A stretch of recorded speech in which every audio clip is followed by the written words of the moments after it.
Beaucoup téléspectatrices de la télévision Diama TV ñu ngi leen di nuyu ku ci nekk ci turam ak santam tey nag nous sommes ici à Ouakam ci benn fléau boo xam ne ça concerne si foncier maanaam conflit la boo xamante ne dafa ñeel wàllum suuf lan moo xew exactement gannaaw ñi nga xamante ne ñoom ñoo doon jaay fii nii ci peggu butiku Diallo si wetu stationnement bi on dirait que ils l'ont fait ici plus de 20 ans di fi jaay mais tey gendarmerie bu Ouakam dafa xëy rek daal di jël ay matuwaayam sans leur aviser sans mu def leen loo xamante ne mooy tàggu na leen daal di ñëw def loo xam ne destruction totale jël seen i bagage maanaam tasare lépp te tàgguwu leen benn yoon loolu nag daal di jur naqar ñu ne yéen téléspectateurs yi lu ñu warloo ci yéen mooy lépp loo xam ne dafa xew laal suñuy yaay wala suñuy frère wala laal ab doomu dëkk bi ñu wanale ko yéen loolooy problème bi nee nañ tungu ne dag du daal di teew ñuy nataal dañuy daal di ñëw rek li nga xamante ni mooy les concernés ñu jox leen suñuy micro daal di xool exactement maanaam lan moo daal di xew. yaay booy ñu ngi lay nuyu bu baax a baax di wax tur bi naka la sant bi naka la. maa ngi leen di fay leen baalu àq yéen ñëpp Fatou Gueye laa tudd fii laay liggéeyee yàgg nañ fi torop ëpp na 20 ans maa ngi fii laay daane sama doole bi ma fii ñëw fekk ma fi kenn benn dibiteri bi laa fi fekk ma wéeru ci kawam di fi jaay ndékki añ reer yaa ngi dégg ma xëcc sama courant di fay di jaay ndékki jaay añ reer ñu xëy Descos daan nañ ma jox këyit dem naa Descos juróomi yoon 5 yoon dem naa Descos heure bu ma demee ñu ni ma fi nga nekk ndax yaaka moom ma ne leen moomuma ko dama ko fa fekk rek di daan sama doole waa dëkk bi ñoo ma fi teg waa dëkk bi waa Wakaam ñoo ni ma toogal nga liggéey sa liggéey fii heure bu ñu ko soxlaa dinañ leen yëkki loolu moo ñu mayoon doole nag ñun ñu toog ñun ñëpp ñu mànkoo toog fi di liggéey suñu liggéey sàcc ñu fenn ñu dañuy daan doole rek te yàlla tax ak daw njaboot yeewu naa nag Wakaama ñu fi teg xëy naa suba teel yeewu naa ba jóg sax ba yor sama kuris toog noonu kenn sama dëkkandoo yi ñoo ma woo pour la Fuuta yi toog fii ñoo dajji bunt bi commencé génne bagage ñu fekk leen fa bagage yëpp la ñu jaxase génne wu ma dara samay taabal ak samay contre plaque yi ma defoon foofu yëpp la ñu yàq waaye loolu du yoon. mais gannaaw bi nga fi nekkee ba tey est-ce que lu jëm ci kilifa ñi féetee ci mairie bi mos nañ jël ab bataaxal maanaam kayit jagleel la ko pour wan ne mën nga fi jaay librement. keroog bañ njëkkee ñëw ne dañuy génne bagage dibiteri bi dañ dem mairie xale bu góor bi moo dem mairie muy Ibrahima ba mu demee mairie daf ko ne Aziz daf ko ne lii sama yoon nekku ci. ba mu ñëwee man tam mu wax ma loolu ma ne ko Aziz warul wax loolu du waxam ñun bu ñu nekkee fii jàppale ko ba yàlla def mu fallu ñu topp ci ginnaawam ñun wéeruwuñu kenn ku dul ci moom bu ñu demee di ko wax mu naan yoonam nekku fi te mu yilif ñu ñun ñëpp loolu du waxam maak moom mu ni ma loolu du waxam noonu la ñu wax. ba nga fi nekkee ba tey liy warloo ci bépp jaaykat mos nga fay lu jëm ci impôt ou pas. toujours ma fay mairie waaw toujours ma fay mairie weer bu jot ñu fay boo leen demee suñu reçu yaa ngi fa weer bu jot ñu fay. waaw léegi waa gendarmerie Ouakam ñoom daa duñu la jox benn xalaat que ne maanaam nga ñëw ngeen toog waxtaan pour bu même boo fi jógee ñu ut feew la ne. dara luñ ñu wax du dara buñ ñu doon wax kay ne ñu génne leen seen i bagage ñun dañu yeewu rek yem ci lii nii lañ ci amuñu si dara. léegi ban appel ngay lancer les autorités pour ñu ut si solution si mbir. xanaa dimbali ñu rek ñun joboot lañu wéeruwuñu si kenn dañuy daan doole joboot lañu suñu jëkkër yi liggéeyatuñu defatuñu dara ginnaaw yàlla ak yonante bi suñu njaboot yi ñun la ñu yaakaar ñu toog fii di suturu lu ñu am bokk kook ñoom bu ñu xëyee nag mën ñoo yëkk fi nañ ñu wut fuñ ñu teg wala ñu seet nuñ ñu defal ñu xam lu ñuy def waaw. si say bagage pour dernier mot ci say bagage booy estimer ne ñaata lañ la yàqal ou pas. bagage yi mënuma ko calculer loolu mënuma ko waaye lépp la ñu yàq am naa fi ay bool am naa ay marmet samay taabal ak samay yëpp assiette yi ma tegoon fii yëpp a toj génnewuñu dara. aussi di ñaan tamit suñu borom bi yàlla dimbali ñu suturaal ñu fi ñu toog di liggéey nag yàgg nañ fi lool jamono ñi ñu fiy toog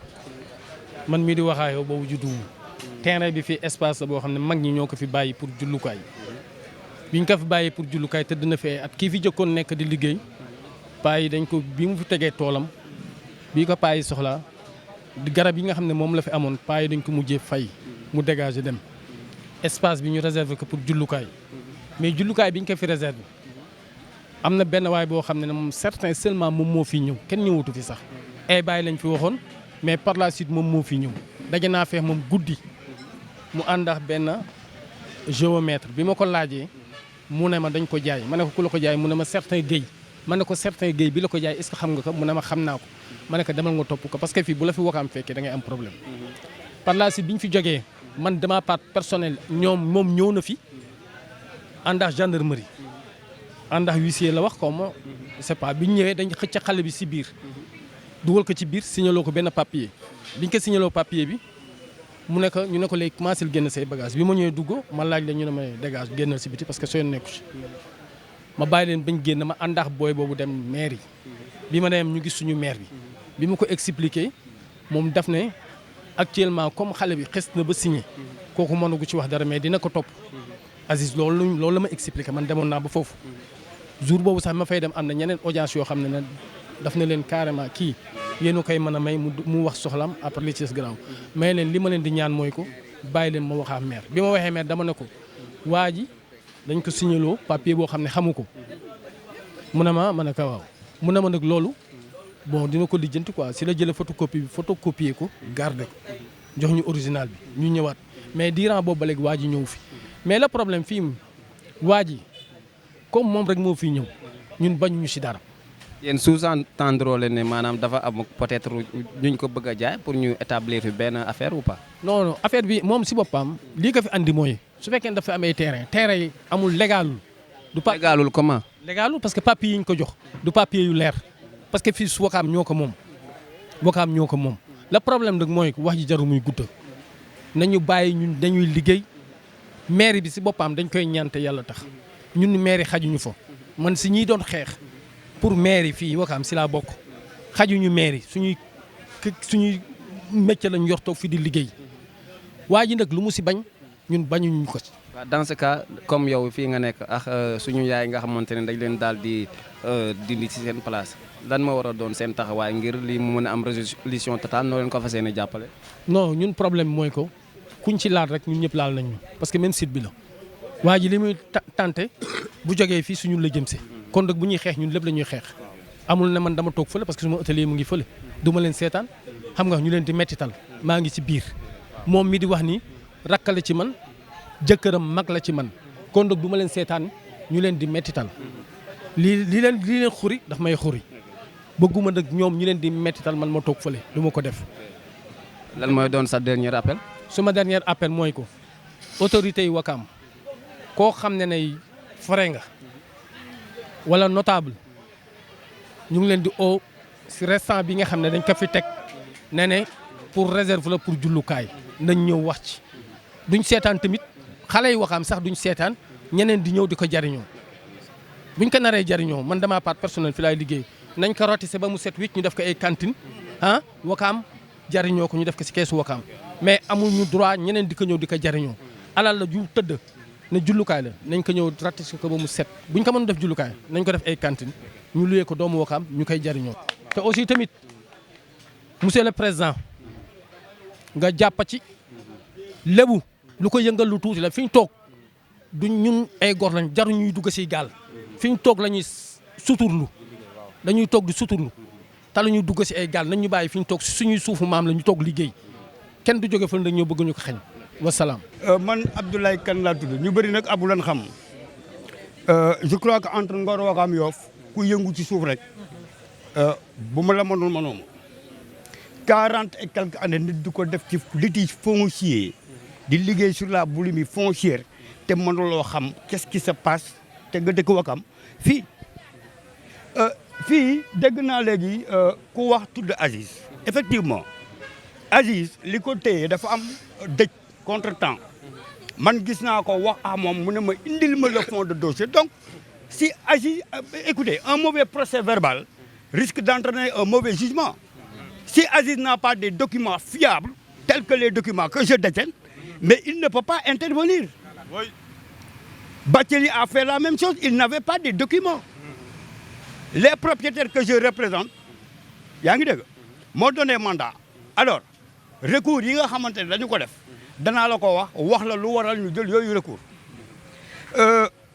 ñun dañu sonn ñun les ñun ñi lébu yi ak jàpp suba goo xëyee ñu ne la état du Sénégal waaye kuy maamu état du Sénégal l'état n'achète pas n'immatricule pas ne vend pas exproprie pour une cause bien déterminée bu cause ba jeexee en vertu de l'article 7 du 25 novembre 1930 réglementant les cas d'expropriation da ko war a rétrocéder am na wala amul même si la rétrocession doit être partielle. Ici, là où nous sommes, il s'agit d'un TF titre foncier dama ne 3800 DG. alors léegi ci gàttal lan mooy li nga xam ne mooy message bi nga bëgg a lancer. message bi ma dama ne les autorités nañu bàyyi di ñu wax. dañu mel ni fi français yi bàyyi bëgguñu ko suivre moo tax bu nit naan France frappe dégage bés bu ko waxee américain ñu dégg ko bu ñu fat dama lay wax la notion de curatelle semble être ignorée par le conservateur. tubaab bi mu fi jógee dafa wax ne Omar Deme mi nga xamante ne moom terrain bii parce que seeni borom dinañ ma dégg muy ñoom Baye Tigandoy dont je détiens une procuration et ma procuration m'a permis de démonter le siège social de l'APR muy le TF 3804 appartenant à cette même famille. donc lii teewuma dégg ma boo xoolee ci biir bordereau analytique yi dañu wax ne suivant une vente sous forme administrative mais loolu c'est parce que c'était antérieur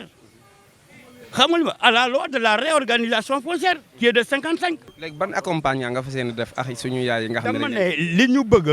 mooy nous prélotons physiquement du dëgg parce que la raison ne peut pas l'emporter sur le droit peut-être en l'absence de la loi. Ceux qui sont censés faire la loi c'est la famille de Omar Deme et de Abdourahmane Diène sur les bordereaux dañuy wax ne la notion de curatelle dama ne fii Wakam pétrole mënu fi feeñ état di ko jël bàyyi Wakam pétrole bi bu nekkee terrain bi yaa ngi dégg au temps de Samba Bathily Diallo la station d'essence a été vendue à Yekini duñ ay dof à une valeur de 100 et quelques millions alors que la notion de curatelle dit que il faut diviser waa diviser bi jeex na. léegi li ñu bëggoon xam suñu dernière carte non li ñu bëggoon xam mooy exactement gannaaw bi ñu leen dikkati fii est-ce que am ngeen yàqin wala information que ne ñoom kan lañ war a mën a bëgg a jox fii ba fiy génne ay dama wax ne ils sont détenteurs d'anciens baux la première fois yaa ngi dégg d'ailleurs ceux qui sont venus ne sont pas de Descos c'est la gendarmerie de Ouakam qui n'est pas habilitée à appliquer quoi que ce soit. Est-ce qu'ils détiennent une ordonnance de déguerpissement? Est-ce que l'état de droit réel qui a permis l'établissement des baux, qui est au nom de l'état du Sénégal, a une ordonnance de curatelle? La curatelle consiste à dire que la famille de Omar Diène doit prendre la moitié du titre, le reste à l'état du Sénégal. Waa état du Sénégal bu jëlee li toll ni station bi ndax lii ñun dinañ ko seetaan mu di ko jël au prix de notre vie. Je parle pour tout le monde. La famille de Omar Diène nee nañ duñu fi génne kenn, ils sont légitimes. Nañ ñu indil un état de droit réel avec une ordonnance de la curatelle disant que le curateur a déjà depuis le tribunal mené une enquête et que les héritiers de ces derniers ne sont pas là. Il n'y a pas une vente, mais une transaction sous forme administrative. C'était avant 55. C'est en 55 que les décrets d'expropriation sont venus. Vous avez exproprié, vous rétrocédez. Vous rétrocédez la totalité. Mais vous avez ouais, ça va. Vous savez, l'aménagement concerté, si une occupation illégale de titres fonciers appartenant à autorité, il nous suffit d'une sommation pour vérifier l'existence de cet acte. Je l'ai déjà fait et j'ai ce document. L'acte n'est pas en place. Quiconque, je défie quiconque. Ku bëgg ñu janoo giñ na ci Seydi Hadji Malick 2 minutes ba suur la. Leen la xamal leen le gars est détenteur d'un bail. Que savez-vous d'un bail qui n'a pas une autorisation de transaction? Si la gendarmerie de Ouakam n'est pas censée comprendre cela, Descos bi ko xam, ils les ont mis dans une mauvaise position.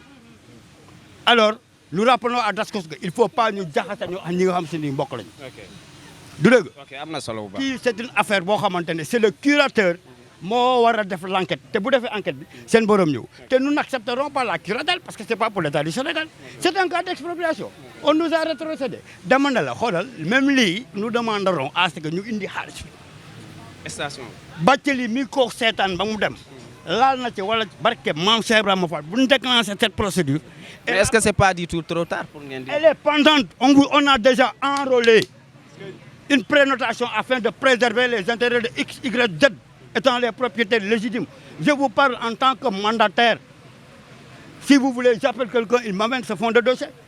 Dama ne comme mën a démontrer que le littoral bi ñuy encaissé ay milliards du littoral ba kër président de la république indi turu ka ko moom donc lii du la jaaxal ku wàcc ci ñay yaa ngi dégg